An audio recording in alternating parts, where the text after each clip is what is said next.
Jono, I think maybe when he woke up this morning, this could have been the perfect outcome. 3 goals, clean sheet, sides around us dropping points. It's been a really good afternoon. Yeah, it has. Yeah, you look at the results, and well, I say you look at the results. Everyone's going on about it all the way through. That's what happens at this stage of the season. But for us, it was all about the reaction after the result on Friday. We performed brilliantly Friday. That's been done to death, but didn't get what we deserved.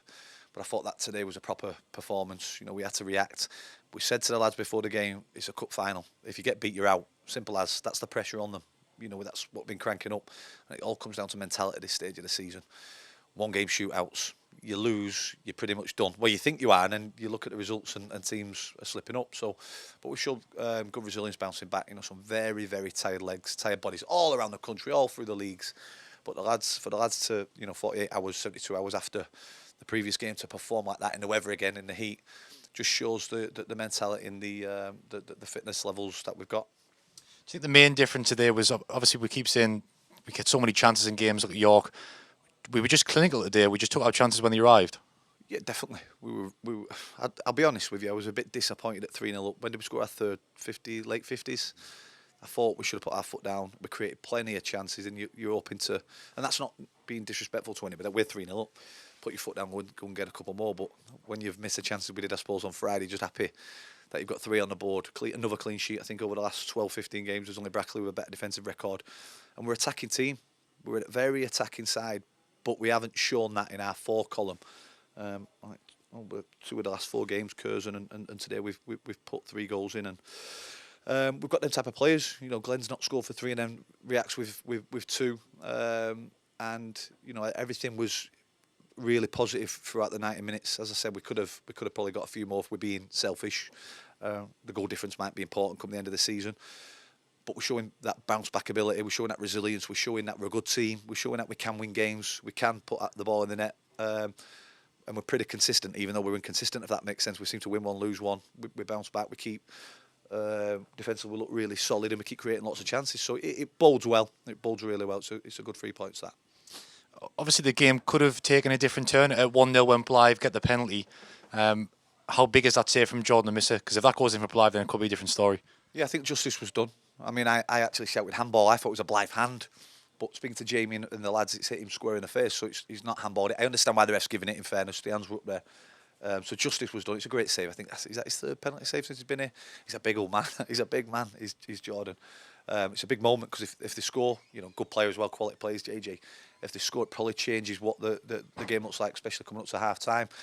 And I would say after we scored at 1-0, they probably had 5 or 6 minutes there where they put us under real pressure. 2 or 3 corners came in. We didn't clear our lines properly, but apart from that, it was more or less the complete performance. And is it the nature of the league and the playoff race? The mood must change so quickly from Friday, the deflation of defeat, 5 points away, now we're back into 2 points. So it kind of sums up the league, the chaotic nature of this league. Yeah, it is, and it's always been the same. You know, you can look at it and go, well, nobody wants to go up and it's a poor league, or you can look at the depth of it, that it goes right down to the sort of bottom third and teams are taking points off other sides. For me, it's a very strong league. There's a lot of full-time clubs. The full-time clubs are all near the top, and we've shown from a personal point of view that we can go toe-to-toe with these teams, whether it be York, Gateshead, Fylde. We've all fallen back on the other side of the margins. Whereas today, and Curzon 2 weeks ago, we didn't. We put the ball in the net, but I think that's the difference in terms of quality. Right up at the top, you get punished. Whereas on days like today, you get that half opportunity. There's a penalty and Jordan makes a big save. So I think it's there's nerves. I think there's a lot of tired legs, a lot of tired bodies. I really do. I think the way they've stretched the season, but not extending the deadline, has meant that a lot of clubs, a lot of sides have got lots of players out. Even Blyth is an example today with Maguire and Dale and the likes not playing. I think a lot of sides are being pushed right to the limit, us included. So you're going to get them type of results where there's a bit of inconsistency. But I think from our point of view, we keep showing that resilience and we keep showing that we want it. That's the big thing for us. I keep talking about mentality. We keep showing that as a group. We're absolutely desperate to get as close as we can to the playoffs. And then all you want is, with 4 games to go, is be within a shout. 3 games to go, be within a shout, same 2 and 1. And that's where we're at this moment in time. You know, we've deserved it, we've earned it.